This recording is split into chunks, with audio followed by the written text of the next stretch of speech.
రామచంద్రపురంలోని Shri convention సెంటర్లో BJP పట్టభద్రుల MLC అభ్యర్థి అంజురెడ్డికి టీచర్స్ ఎమ్మెల్సీ అభ్యర్థి మల్క కొమరయ్యలకు మద్దతుగా ఎన్నికల ప్రచారంలో పాల్గొన్న కేంద్ర మంత్రి Kishan Reddy, Medak MP Raghunandan Rao BJP party శ్రేణులు భారతదేశాన్ని నాశనం చేయాలని ప్రయత్నం చేసే పాకిస్తాన్ బీజేపీ దాడికి తట్టుకోలేకపోయింది.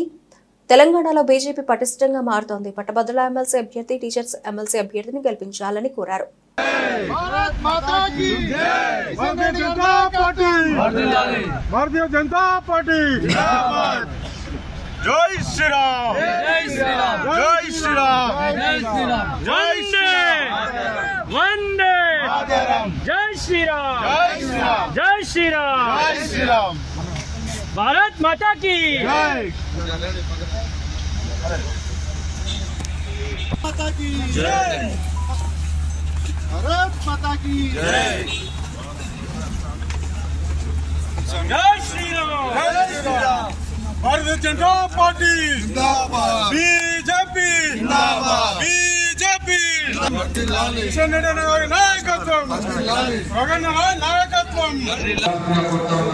భారతీయ పార్లమెంట్ సభ్యులు వివి పాటిల్ గారిని వేదిక మీద రావాల్సిందిగా కోరుతున్నాం.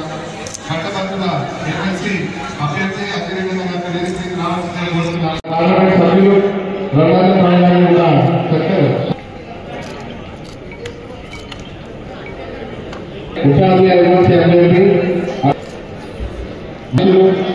శ్రీమతి శిల్పా గారిని కూడా సత్కరించాల్సిందిగా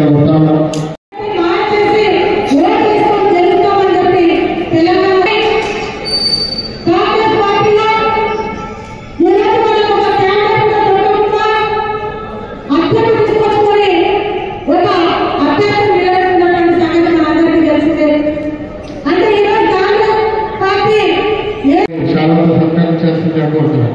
ఈ కార్యక్రమాన్ని ముందు తీసుకెళ్లాల్సిందిగా జిల్లా అధ్యక్షులు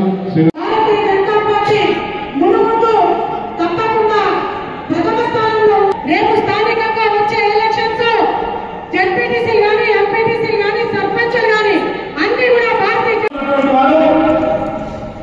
హైదరాబాద్ లో లేకపోతే ప్రపంచంలో ఈ సమయంలో ఇక్కడ బాంబు పేల్చాలనుకుంటే అక్కడ బట్టలు ఉంటే ప్రపంచంలో బాంబు పేల్చే శక్తి పాకిస్తాన్ వేసే ఉండేది. ఈరోజు ఏంటంటే పాకిస్తాన్ ఆ రోజు 100,000 కోట్ల రూపాయలు ఖర్చు పెట్టి ఇండియాని డిస్ట్రాయ్ చేయాలి, ఇండియా ఆర్థిక వ్యవస్థను డిస్ట్రాయ్ చేయాలి. ఆ రోజు పాకిస్తాన్ కుట్ర చేశారు. అటువంటి పాకిస్తాన్ ఈరోజు చిప్ప పట్టుకొని ప్రపంచంలో భిక్ష పెట్టినటువంటి పరిస్థితి భారతదేశంలో వచ్చింది.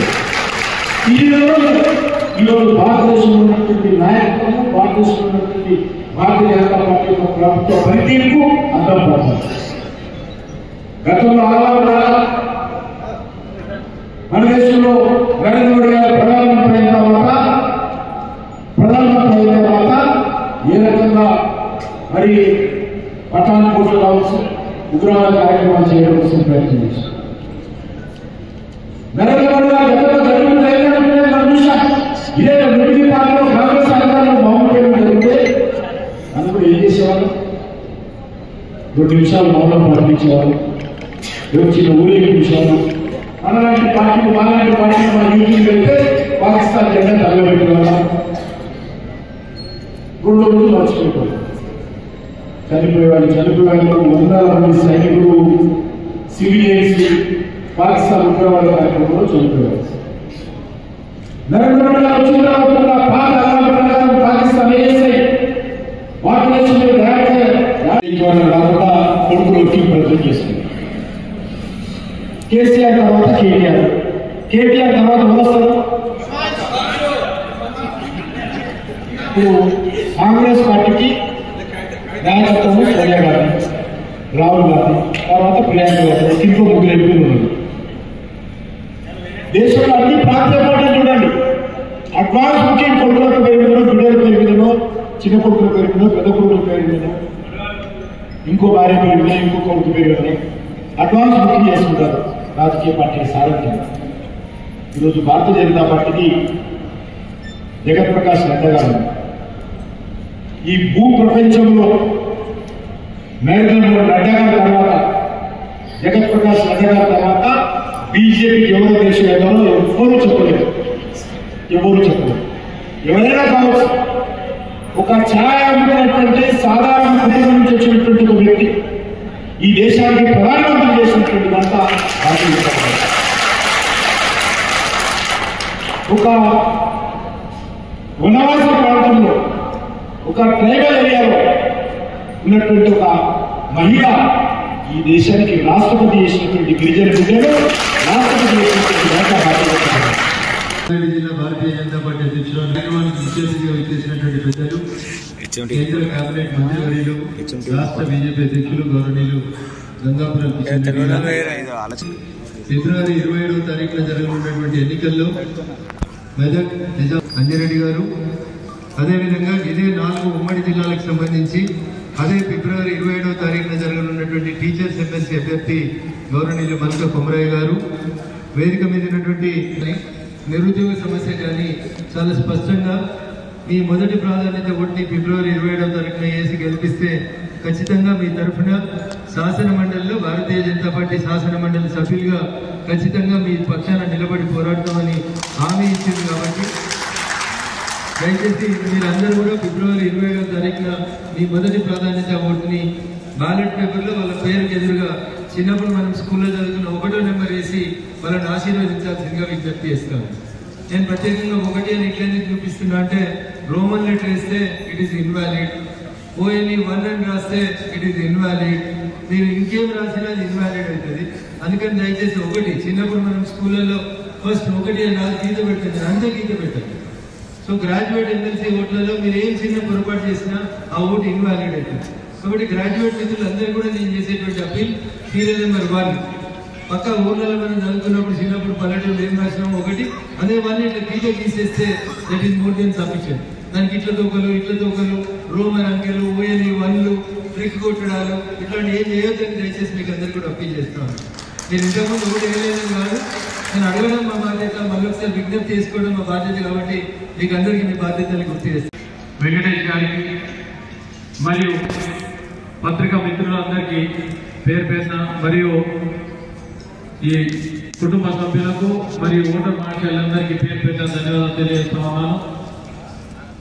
మనకు ఫిబ్రవరి 27వ తారీఖు జరిగే ఈ గ్రాడ్యుయేట్ ఎమ్మెల్సీలో భాగంగా 4 ఉమ్మడి జిల్లాలో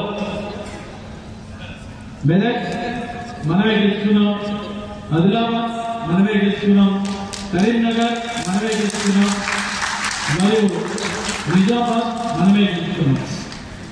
గత పార్లమెంట్ ఎలక్షన్ లో కాంగ్రెస్ మనకు ఓవరాల్ జరిగి 8 వాళ్ళు గెలిచినాం, 8 మనం గెలుచుకున్నాం. ఉత్తర తెలంగాణలో గాలి వీస్తూ ఉన్నది. దాని తోడుగా 41% మన బీజేపీ రావడం జరిగింది.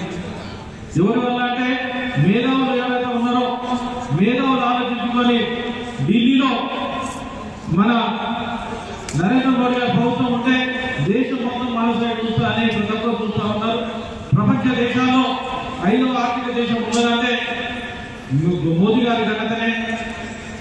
మొన్న బడ్జెట్ లో ఇంతవరకు హిస్టరీలో 60 సంవత్సరాల్లో 12,75,000 పెట్టి ఇన్కమ్ ట్యాక్స్ ఎప్పుడైతే పెట్టిరో ప్రతి ఎంప్లాయీస్ కు గవర్నమెంట్ ఎంప్లాయీస్ అయినా ప్రైవేట్ ఎంప్లాయీస్ అయినా లేకపోతే బిజినెస్ మెన్స్ అయినా లేకపోతే ఇండస్ట్రీ స్మాల్ స్కేల్ ఇండస్ట్రీ అన్న ప్రతి ఒక్కరికి 1,00,000 నుంచి 1,60,000 రూపాయలు బెనిఫిట్ జరగబోతున్నాయి.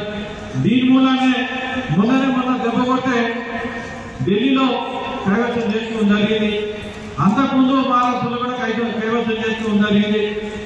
దీన్ని బట్టి ఆలోచించుకోవాలి ఏంటంటే కాంగ్రెస్ విషయంలో తీసుకుంటే ఇచ్చిన 6 గ్యారెంటీలు శాసనసభ హామీలు ఏవైతే ఉన్నాయో